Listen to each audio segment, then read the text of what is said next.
Hello and welcome to Game Soup with Kayla and Chloe. This is a game design podcast where we throw ideas in a pot and see what's cooking.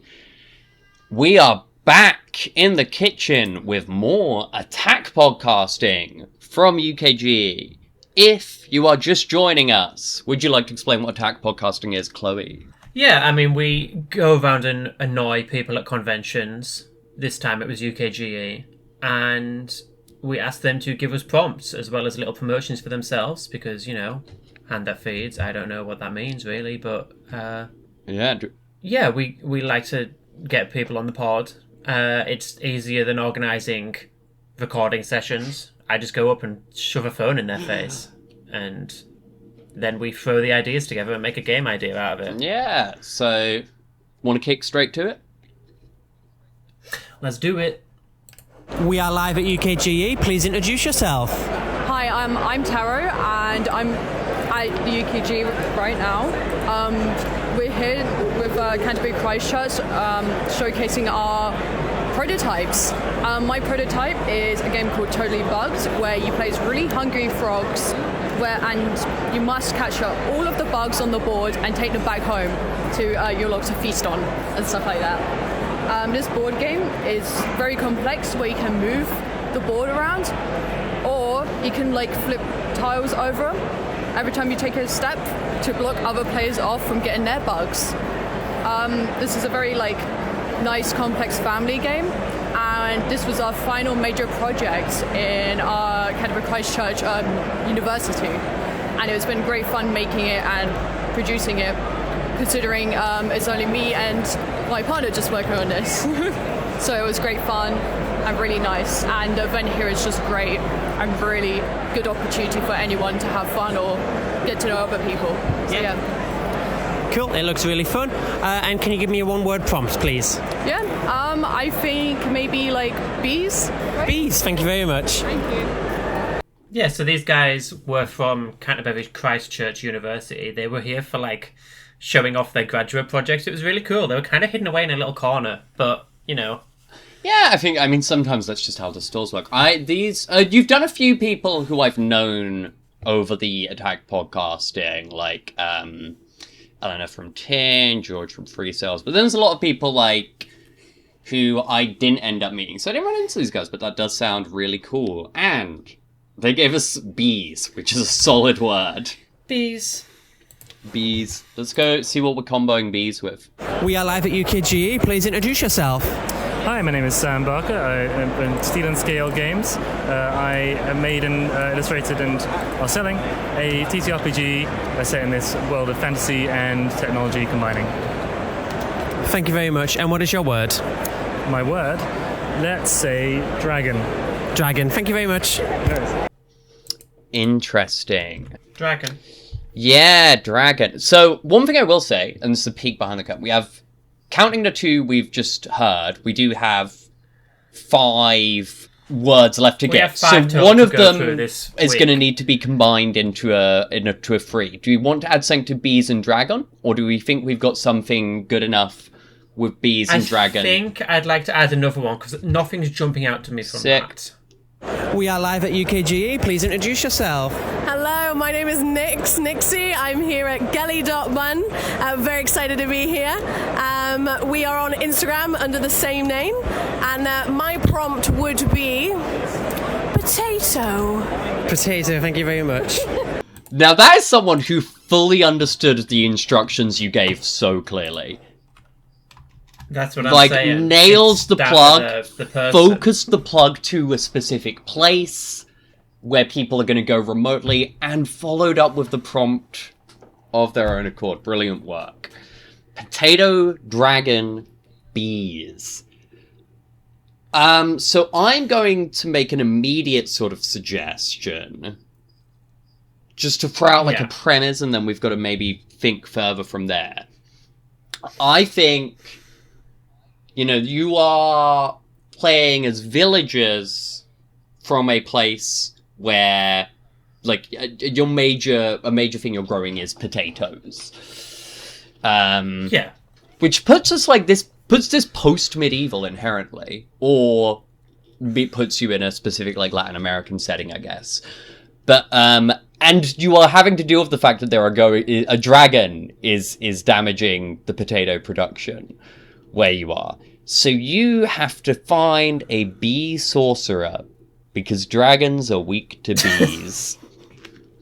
I feel like there's something about this is bees versus dragon over potatoes. Maybe there's a better way to get to that thing, but I feel that's... See, I was going to say, we have to raise bees so that our potato crops are better so we can feed them to the dragon and keep them off our backs.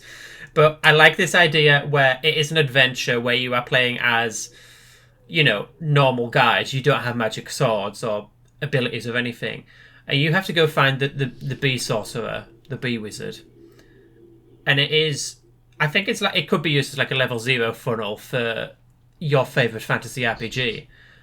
But yeah, like you're going through all these different things and there's like the dragons harassing you, and I like the idea of it being Latin America. I know it's like a standard fantasy Tolkien thing where there's potatoes and also it's medieval, but it kind of being Latin American kind of gives it that little bit of... a little bit of spice, patatas bravas. Well, this is the thing. I believe my memory may be hazy here, so potentially I've got this wrong by saying Latin America. Maybe it's more specific or less specific. I don't know. But, the potato ended up introduced to Europe after colonization of the Americas. Yeah. So, yeah, it's like sometimes that's just a whatever touch thing. Ow, I just hit my own ankle on my wheelchair. That was annoying. But yeah, I'm like, so if you're deciding to be realistic, which I think if you're really going to focus in on the potato, like it's not just a background detail, you kind of have to have it make sense, either by being post-medieval and post-colonialism, but then having dragons still, or if you're going like earlier in history, you have to go to, Latin America, South America. I'm doing this off memory. Pre-colonization. I don't know anything about potatoes. So it's a thing I've just seen people post me. about. So this is, like I say, this is not even me. This is me having knowledge I've picked up from social media, and I'm regurgitating on memory alone. And then I bet at least one listener's going to repeat this fact to someone else based on their warped memory. And, hopefully the chain's been, solid enough, but who knows how much might have been lost in the fax machine along the way there. But yeah, your idea of a sort of a fantasy adventure game, dungeon adventure game funnel works. Do you have a name for this or whatever? Yeah, very... I think is it just Hunt for the Beesorcerer? I think the Beesorcerer is kind of evocative.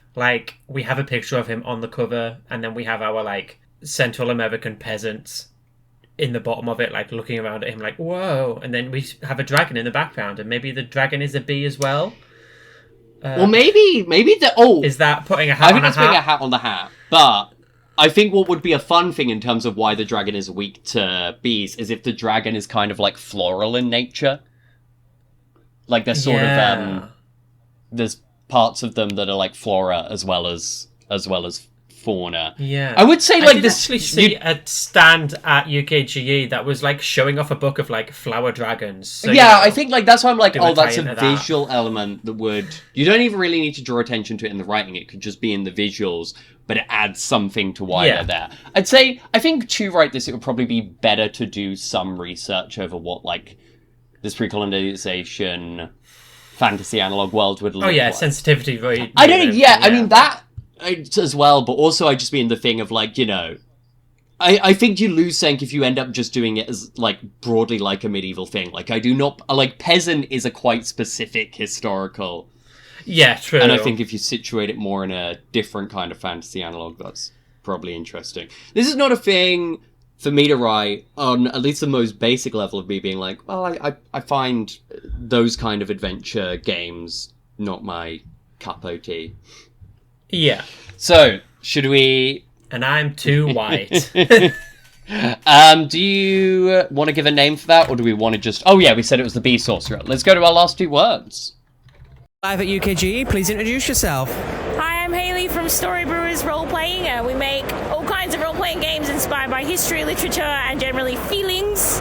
Our coming up, we've actually got a second edition Kickstarter coming up for Good Society, which is a Jane Austen role-playing game. It's going to be on Kickstarter in a couple of months as well. And the word I want to put out there is epistolary, because I love letters. Thank you.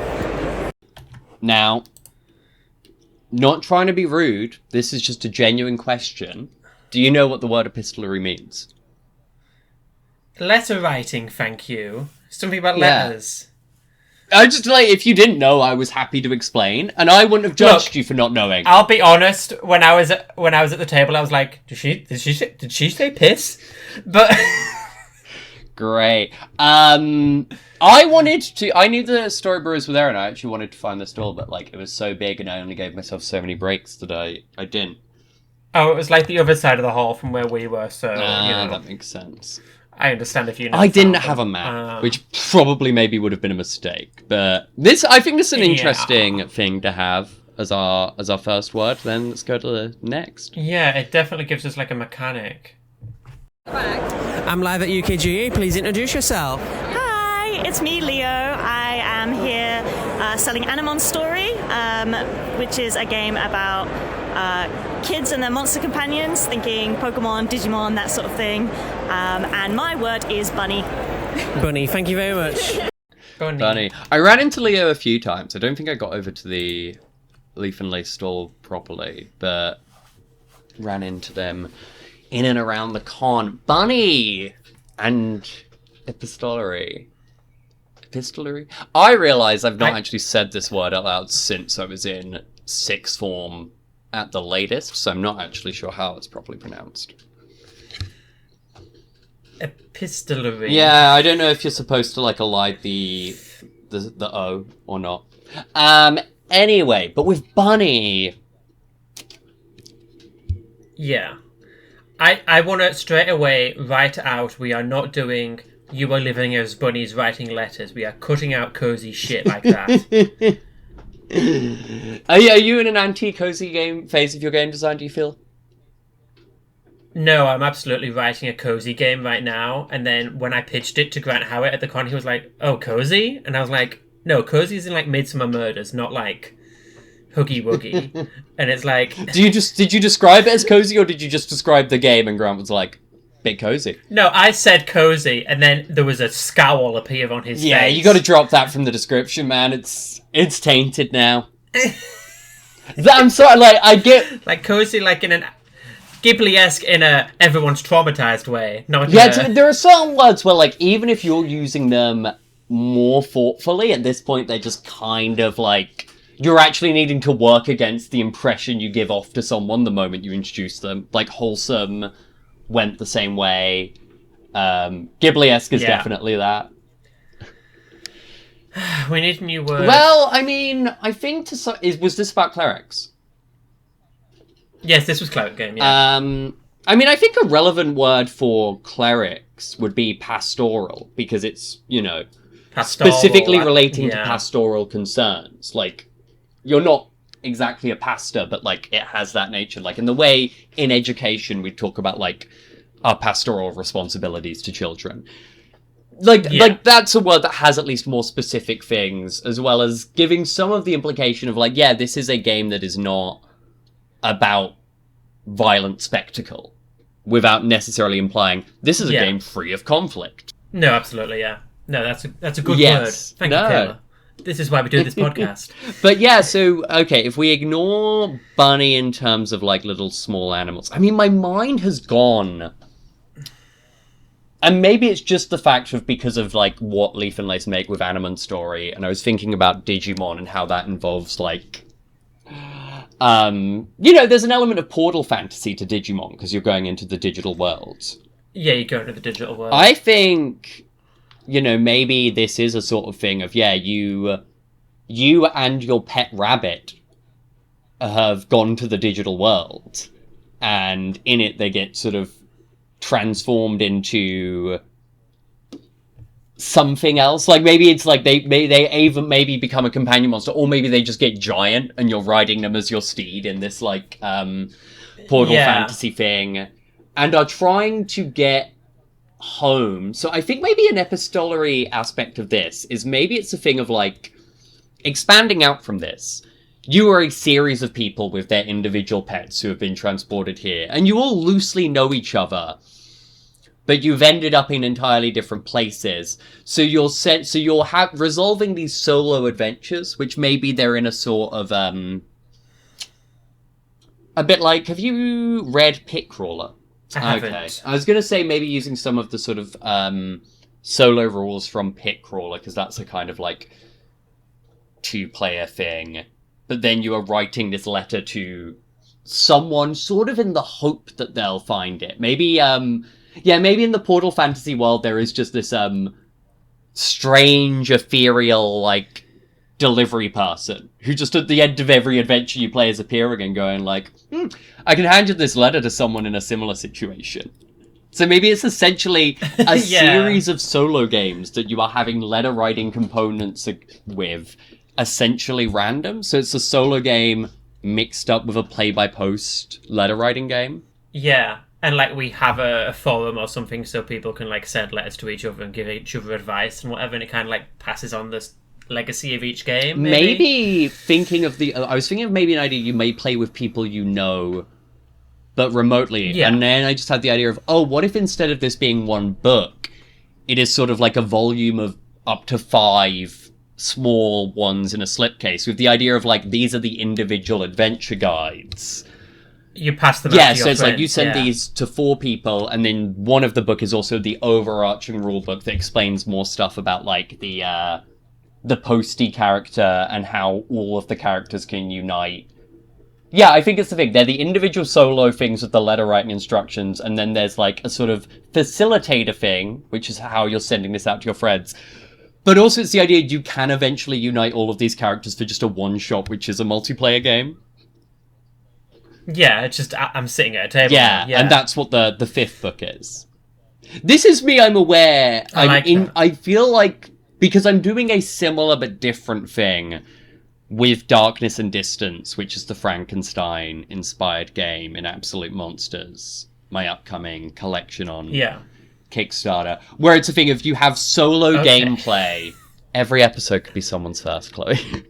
But, like, you have solo gameplay, and then, like, these moments of exchange. But in this case, it's a different way, where it's letter writing rather than storytelling. But I'm sort of just like, I don't know, if depending on how well Darkness and Distance goes, I could see myself getting more into that as an area to explore. Yeah, no, I could definitely see myself buying this. Like, it's a cute idea, like, having the set of books, and they're all, like, in the same world, and, like, I don't know if they have different gameplay mechanics or what. I think they all have the same mechanics so that when you come to the table, you all know the rules. Yeah, I think they have different the same mechanics. Maybe they each assign you stats. Like, maybe there's a bit of the character being, half built already. But the adventures within them are all different. So it's not like, we went through the same place. It's like, no, we were all on it's all entirely in the same world, different parts of the world. We're sending letters as we go. And once we've each finished the book, that's when we can play the one-shot. But yeah, I don't know. I could see myself writing this or something like this. Portal Fantasy, I think, is can be a difficult genre to write, I'm going to throw out there, as a game, because I think you need the extra layer of what is a real world. But in that adds 3 layers to a game, where it's like the player character in a real world, and then the player character in the Portal world. To do that right, you need to essentially keep in extra dimensions. Like, it has been done. Die obviously does it. I'm sure other things have done it well. It's just like, it's a challenge. Yeah, I mean, like, I don't know if, like, when you go into this Portal world, you're necessarily given, like, and now you become the wizard. No, I think it's just you are you trying to go through these trials. I do feel it's the aspect of your animal changes, though. Your pet changes. And they're kind of where all of your powers come from. It's because they've been, like, transformed into some sort of fantasy creature. Yeah, I can see. Yeah, maybe all of their stats are just built on your relationship. And maybe some of the solo thing is managing the relationship between you and the pet. Which kind of works with them being a character you are playing without it feeling like you're playing 2 characters, because they're not a sapient creature. They're a companion, they're not a second Yeah. Yeah, I don't know. Maybe I feel I could write this or something like this stylistically, but maybe with a different genre. Do you have any name for what this is? I mean, I feel it's a bit Chronicles of Narnia, you know? It's, the Chronicles of Bonetopia. I don't know. Maybe it's... The Postman Chronicles. I don't know. Maybe it's just called, like, the Bunny, the Witch, and the Envelope. That's not actionable. Yeah. Let's do it. I think that's us for that episode. That's all of the usable attack podcasts. I'm happy. You told me you had one that was too drunk, so you deleted it, right?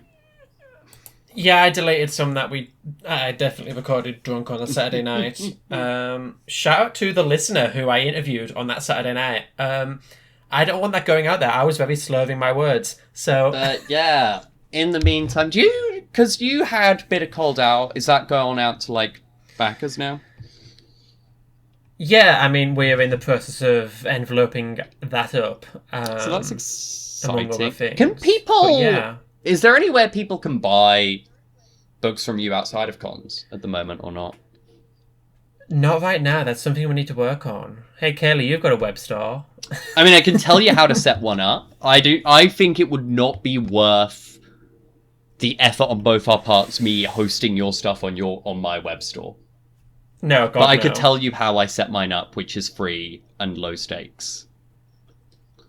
Oh, there we go, and in the meantime... Biscuit Fun Games shop coming I reckon soon. if you In the DM meantime, Chloe, you could probably figure out like just a DM bank... me. I will send you a with a bank. Yeah. It's send an invoice and a bank statement on the DL. Also, please do check out that Kickstarter for my collection, and we'll see you next week. Bye bye. Dinner is served.